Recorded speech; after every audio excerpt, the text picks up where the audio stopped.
Talk about cool. After a freak snowstorm, Florida's first ski resort was built. But when the snow melted, it became Disney's Blizzard Beach water park.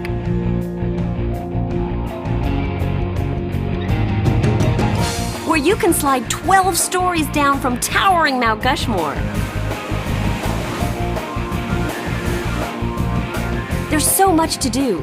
Ride a chairlift for a broad view of all the splashy fun and to reach the mountain's peak. Challenge your family to a carefree race down the toboggan slopes.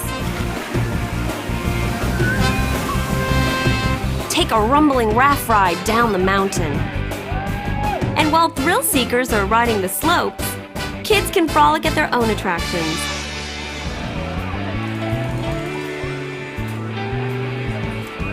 With even tinier tots enjoying slides just for them. Don't miss the Splash Fest at Disney's Blizzard Beach.